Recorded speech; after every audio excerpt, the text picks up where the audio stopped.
Morning tubers, it's Monday, October 5th, and that's the time.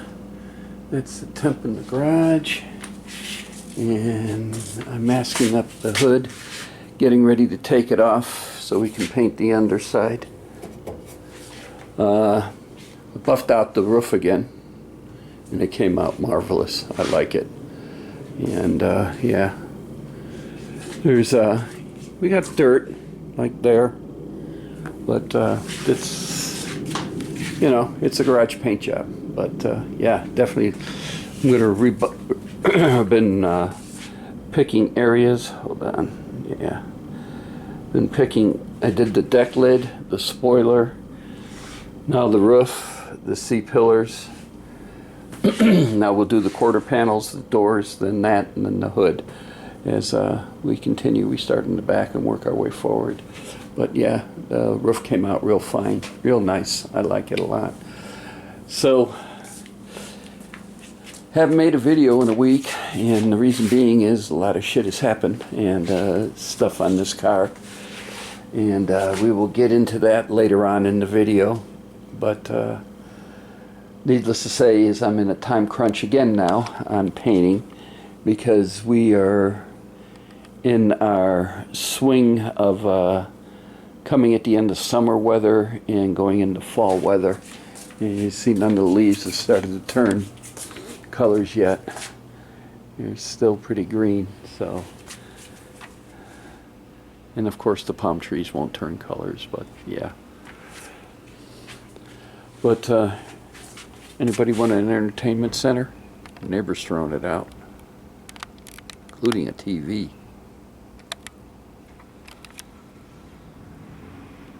It's oak, so. But anyway, so we're masking up the top. Pat's coming by tonight, and we're going to take the hood off. We'll put it on that body stand there. I pulled the car over far enough to where the hood can be in this area, and still I can move the car in and out. So that's what we're doing today, just getting it ready. This week will be prepping the hood and getting it all ready to paint, and then I think Sunday is the last day. Is Sunday we end up starting with a cool down. Remember the reducer I use for the paint is the slow kind, and I think that is like 85 degrees to 95 or 100, I can't remember, but that's the temps it works in. And so yeah, so what we'll end up doing is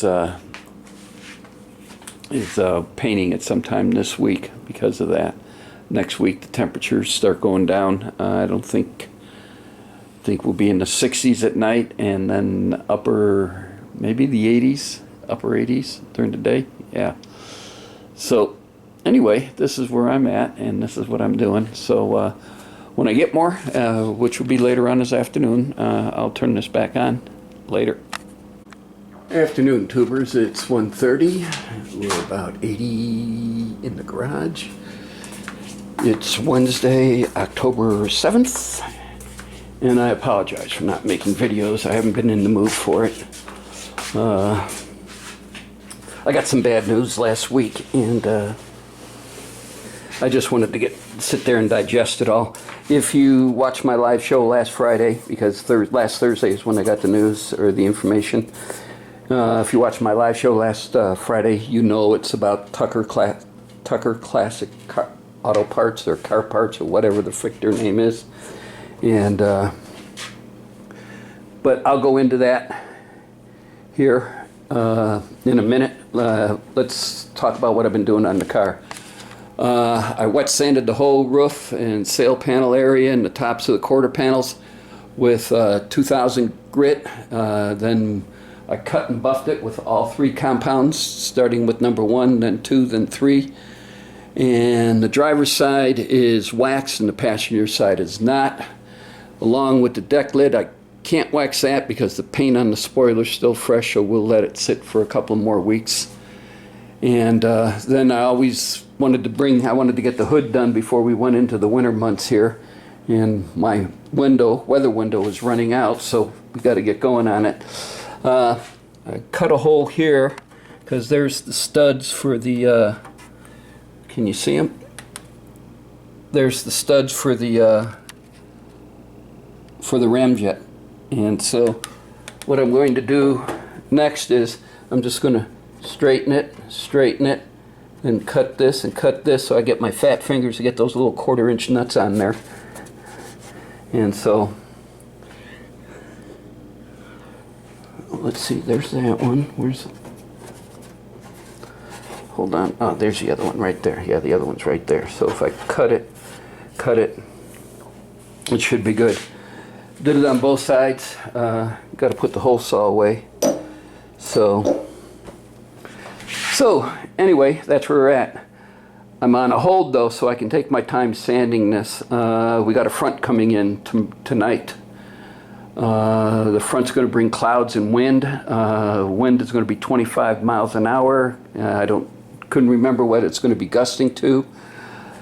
So that's Thursday. So Friday, the wind's going to be 30 miles an hour. Saturday, 35. Sunday, 35. And Monday back down to 30. And then Tuesday, I got to get my fat butt through here. The cell, or the weather front, will be moved on to the east. And yeah, I'm squeezing my fat butt through there.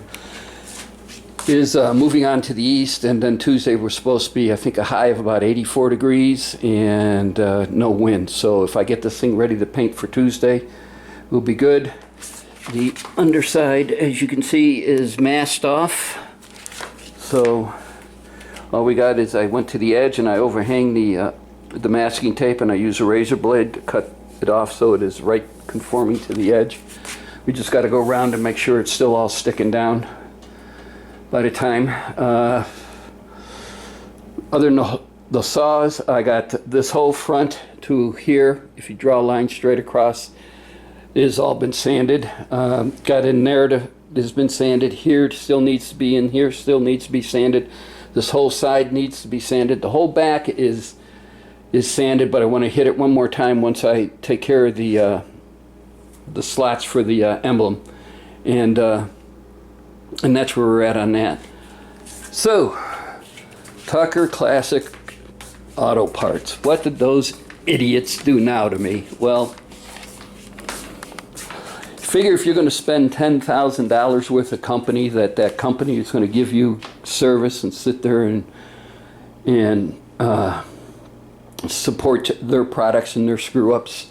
Well, you ready for this? So, past couple of weeks, I mean, I've been driving this further out away from the house and going around, and coming back from Kenny's last week, I sat there and I was hitting some roads and I was playing with it a little bit more, and realizing that this thing is more handling like a race car than it is, a street car, which, okay, race car on the street, but the suspension is really stiff like a race car.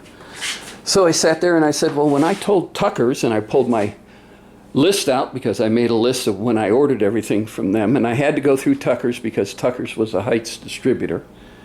I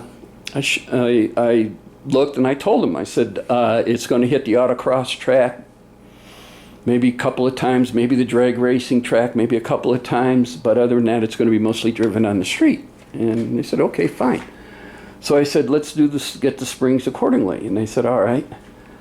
So we did that and everything else. I told them I want disc brakes on all 4 corners, and they said, okay, fine.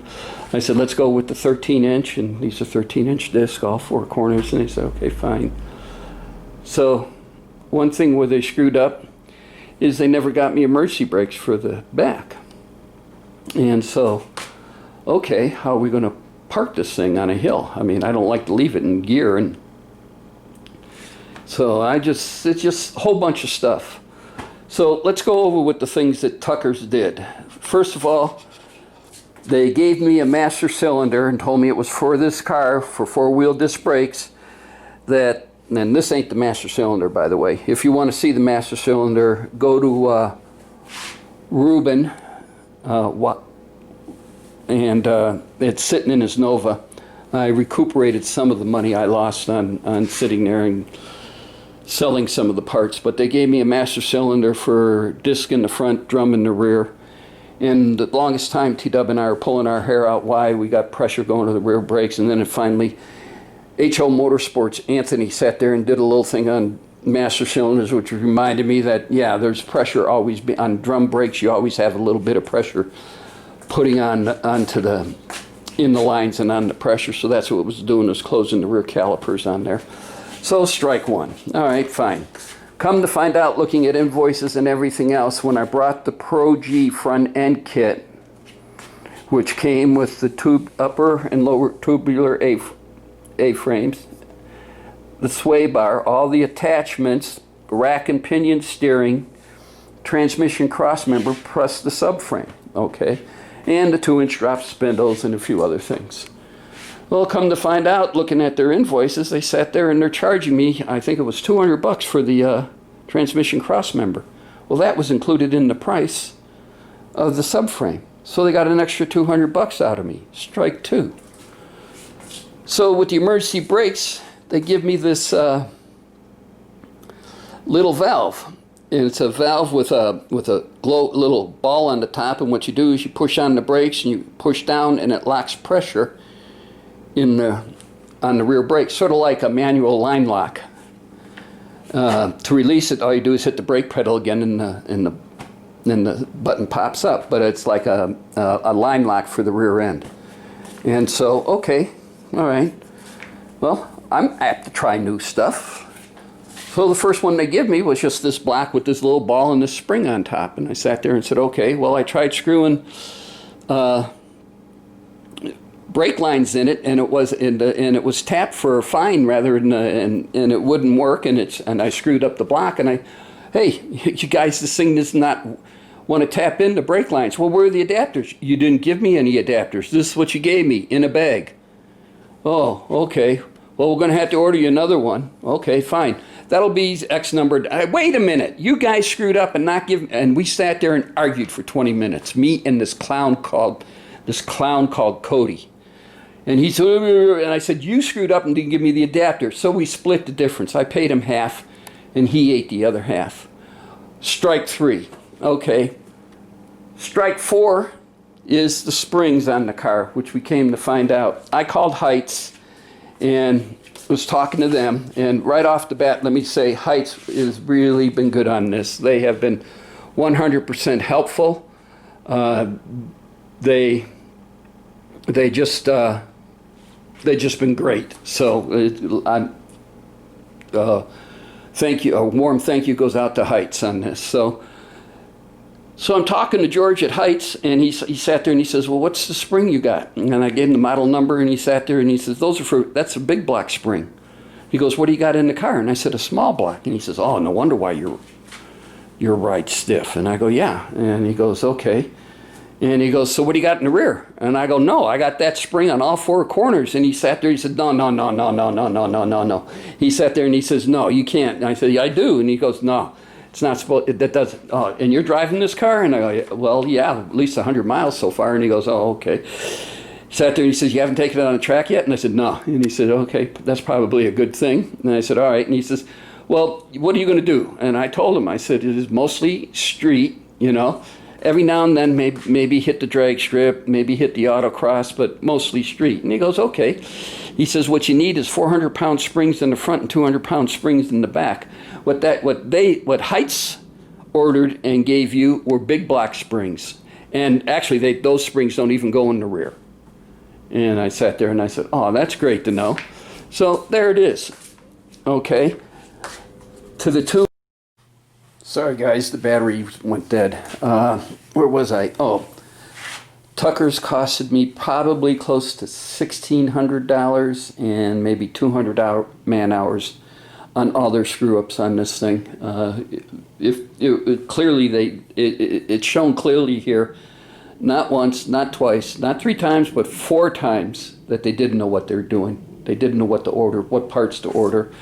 If you were sitting behind the counter and I came in and told you I wanted this, you would ask me what spring rate would you want, or you would call Heights, who was the manufacturer, and you'd sit there. I got this guy doing a Camaro.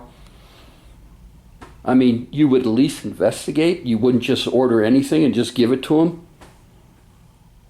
So, I'm begging every subscriber, anybody who ever watches this video, do not, I repeat, do not go to Tucker Classic Auto Parts in Henderson, Nevada.